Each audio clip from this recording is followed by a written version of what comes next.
Hello everyone and welcome to Model Gaming Show episode 41 for the week of August 26th, 2018. I'm your host, GWFawkes, and I want to announce a few changes.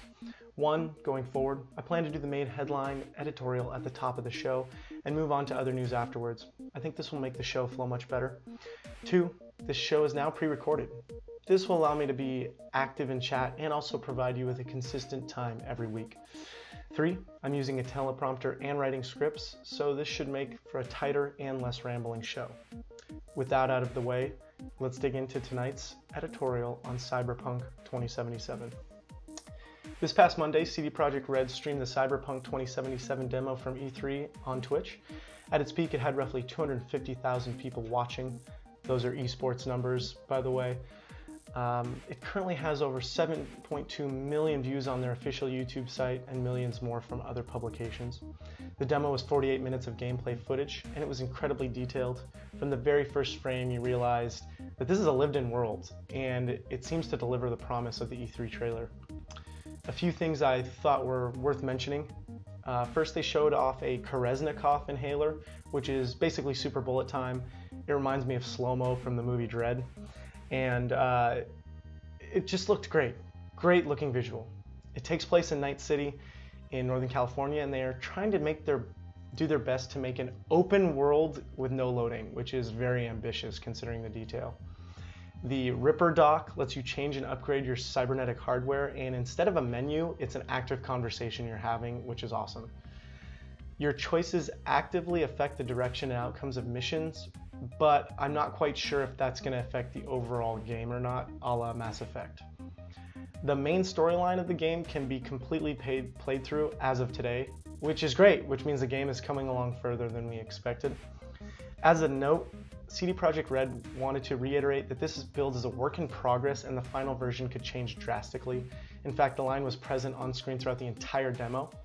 For those unaware, when they first showed off The Witcher 3, it looked incredible. Unfortunately, that wasn't quite what the finished product looked like, and it caused a great upheaval. The Witcher 3 became the go-to example and meme for over-promising and under-delivering, which is pretty amusing considering the same thing happened with Killzone and Aliens Colonial Marines, and they were way worse. With Cyberpunk 2077, CD Projekt Red has learned from their mistakes with The Witcher 3 and taken a much more cautious approach. The demo at E3 was behind closed doors, and when it started winning a bunch of awards, the hype grew.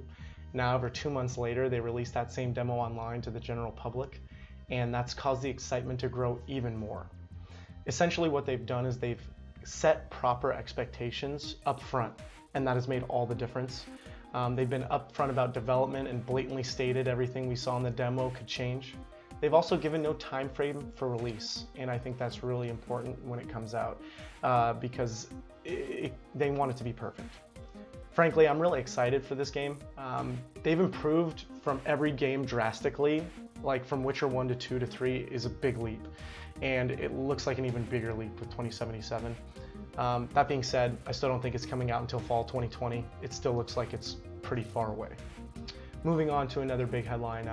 After a scathing report by Cecilia De Anastasia at Kotaku unearthed Riot Games' deplorable company culture, Riot has released a statement adamantly stating they are, quote, prepared to make big changes, and they have begun taking action against specific cases, including removal of rioters.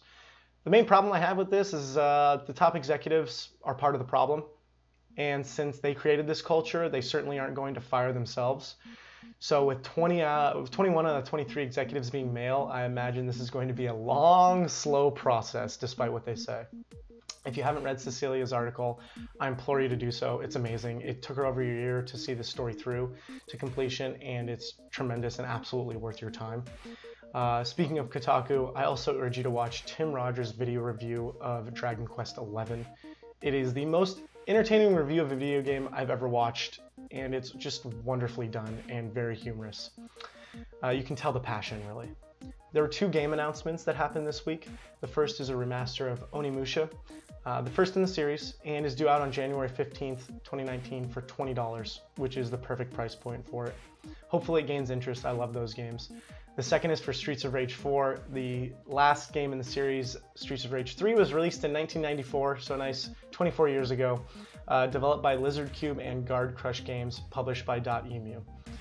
The trailer had the production value of a new cartoon, and the gameplay looked very clean and what an updated brawler should look like. It reminds me of the art style of Wonder Boy, which .emu almost also published. No price point or release date, which is fine. Several new release dates of note this week.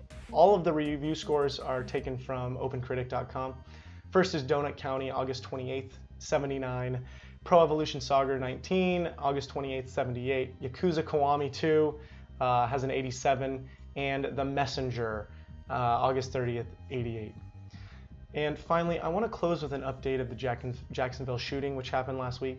The victims were identified as Taylor Robinson, who went by Spot Me Please, and Eli Clayton, who went by True Boy.